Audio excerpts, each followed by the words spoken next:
Le Coran est la parole d'Allah, aussi parfaite soit-elle. Ouvrez-le avec humilité pour apprendre. Et ne croyez pas qu'une fois l'avoir lu, vous n'avez plus besoin de le relire. Il contient des miracles et il est la solution de bien des problèmes. Voici les miracles du livre.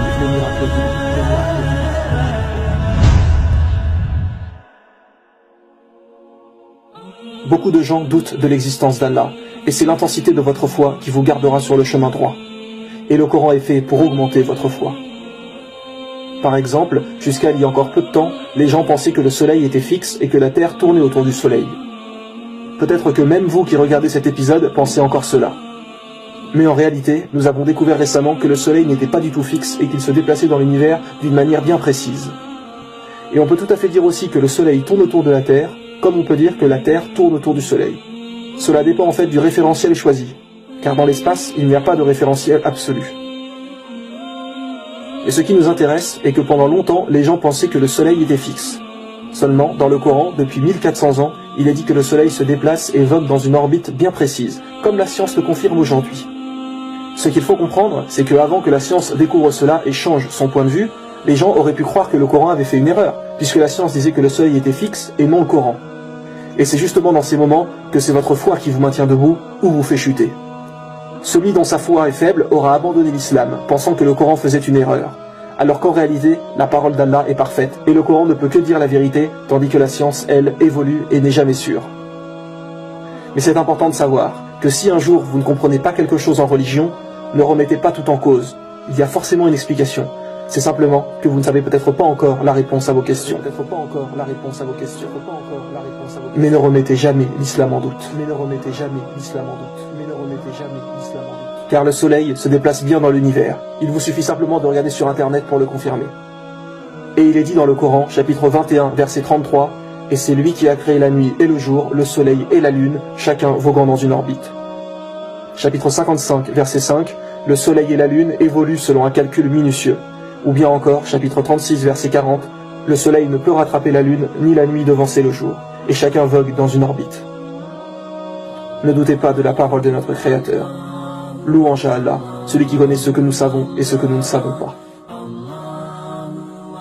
Il faut savoir déjà qu'en langue française, le Coran perd une grande partie de ses miracles. Pourquoi? Car son style linguistique est absolument parfait. Je donnerai des exemples plus tard dans l'épisode pour que vous compreniez mieux.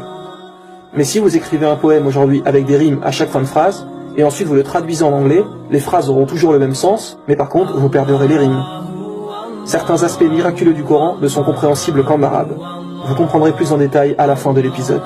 Voici certains petits aspects qui sont également extraordinaires. La sourate Al-Baqarah, qui est la deuxième sourate du Coran et également la plus longue, contient 286 versets. Et si vous regardez au milieu de cette sourate, donc au verset 143, Allah dit « Et nous avons fait de vous une communauté du juste milieu ». Allah emploie le mot « milieu ». Et ce verset tombe pile au milieu de la sourate au verset 143. Et rappelez-vous mes frères et sœurs que les versets du Coran ont été révélés dans le désordre. Vous savez qu'il y a plusieurs noms que l'on donne à Allah, comme par exemple le tout miséricordieux, ou l'audient, le créateur, etc. Un de ces noms est l'unique, qui se dit en arabe Al-Ahad. Eh bien le mot Al-Ahad est écrit une seule fois dans le Coran. Une seule fois, puis il ne revient jamais. Le mot Al-Ahad, qui veut dire unique, est lui-même unique. Le Coran a été révélé sur une période de 23 ans.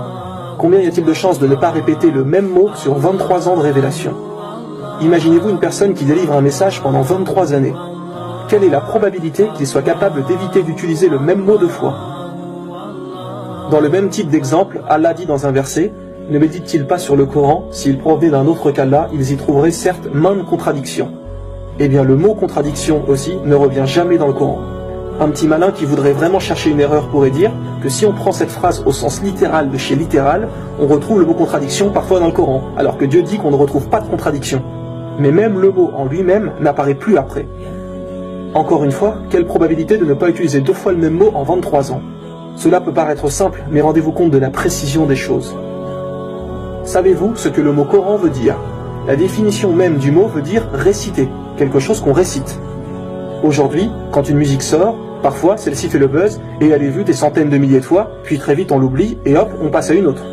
Les gens chantent la musique plusieurs fois, puis s'en lassent. Idem pour un film qui marche, il fait un carton et avec le temps d'autres films le remplacent. Alors que le Coran, depuis plus d'un millénaire, est récité constamment, et aujourd'hui par plus d'1 milliard de personnes. Aucun livre depuis l'histoire de l'humanité a été autant récité. De plus, aujourd'hui, avec le décalage horaire, sachez que l'Aden, qui est l'appel à la prière, est récité 24 heures sur 24. Jamais l'appel à la prière n'est stoppé dû au décalage horaire. Constamment, il est récité sur terre. Quand le prophète sallallahu alayhi wa sallam a donné ce mot, le Coran, comment pouvait-il savoir si celui-ci allait être encore récité dans 1000 ans, si ce n'est par la révélation d'Allah? Même le mot Coran est miraculeux en soi. Tout est parfaitement bien choisi. Prenez n'importe quelle star, avec le temps, on finit par l'oublier. Alors que le prophète Mohammed, sallallahu alayhi wa sallam, est depuis 1400 ans aimé par les musulmans. Les gens pourront dire, oui, mais Jésus aussi pour les chrétiens, ou Moïse pour les juifs, etc. Et ce qui est intéressant, c'est qu'un verset du Coran parle de la renommée du prophète. Il est dit, chapitre 94, verset 4, « Et exalté pour toi ta renommée ». Et dans l'appel à la prière, lorsqu'il est dit « J'atteste que Mohammed est le prophète d'Allah », nous devons répéter la même chose. J'atteste que Mohammed est le prophète d'Allah. Et à chaque fois que nous entendons son prénom, nous devons dire que la paix et les bénédictions d'Allah soient sur toi, Mohammed. Et étant donné que l'Aden est récité 24 heures sur 24, eh bien sans arrêt, la renommée du prophète est mise en avant. Le Coran est parfait et préservé jusqu'à la fin des temps. Outre le fait qu'Allah dit qu'il en est le gardien, et cela nous suffit pour croire que personne ne le modifiera jamais, Allah dit aussi qu'il a rendu le Coran facile pour la mémorisation. Et aujourd'hui, des milliers, voire des millions de gens connaissent le Coran par cœur. Même des enfants de 6-7 ans le connaissent sur le bout des doigts. Dans la prière, nous récitons des sourates de celui-ci. Donc beaucoup d'imams, etc. le connaissent parfaitement. Alors imaginez maintenant si on brûlait tous les livres religieux, Bible, Coran, Torah, les Védas, etc. Rien que pour la Bible, il serait quasi impossible de la réécrire parce que peu de gens, voire personne, la connaissent par cœur. De plus qu'il existe des versions différentes, retravaillées et modifiées par l'humain. Donc personne ne se mettrait d'accord. Croyez-vous que vous remettriez les Védas ou la Torah comme cela? Idem, ce serait mission impossible. Et en plus de cela, l'origine réelle de la Bible et des autres livres est confuse. Elles ont plusieurs sources différentes. Mais allez dans une mosquée et demandez aux musulmans de réécrire le Coran, et en une journée, le Coran est de nouveau là. Et mot pour mot, identique à avant. Car si quelqu'un faisait une erreur, il serait immédiatement corrigé par d'autres. Tout comme si vous vouliez faire le malin, et vous amuser un moment à modifier un verset. Votre supercherie ne durera même pas un jour, car elle sera détectée directement par les autres. Les gens récitent le Coran sans cesse, donc personne ne modifiera jamais le Coran. Quand vous avez appris à l'école les grandes révolutions, la Révolution française, la Révolution bolchevique en Russie, etc., vous vous rendez compte que toutes ces manifestations ont changé surtout le régime politique. Mais dans la vie personnelle des gens, cela n'a rien vraiment changé. Alors que lorsque l'islam est arrivé, les gens n'ont pas seulement changé le régime politique qui était à l'époque, mais toute leur vie. Leur manière de s'habiller, leur langage, le comportement avec les gens, ce qu'ils mangeaient, l'hygiène, etc. Et les gens qui proposaient ces idées politiques pour ces nouveaux régimes n'ont bien souvent pas vu ces révolutions durant leur vivant.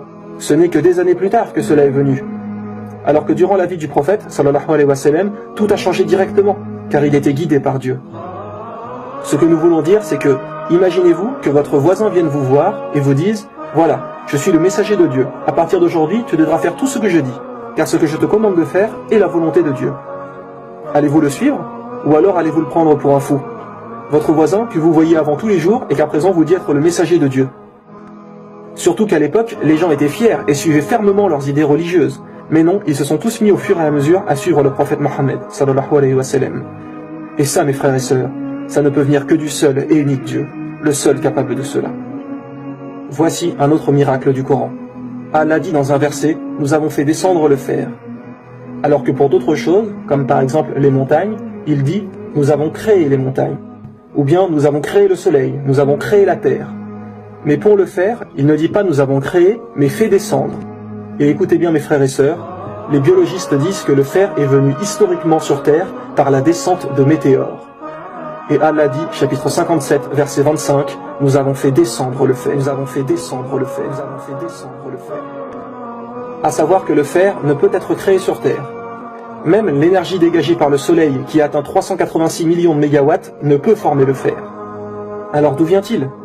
Après des études approfondies, il s'est approuvé aux savants que cette matière, le fer, ne peut être formée que dans les immenses étoiles dépassant notre soleil plusieurs fois, et dans une étape particulière de la vie de ces immenses étoiles, appelée la supernova.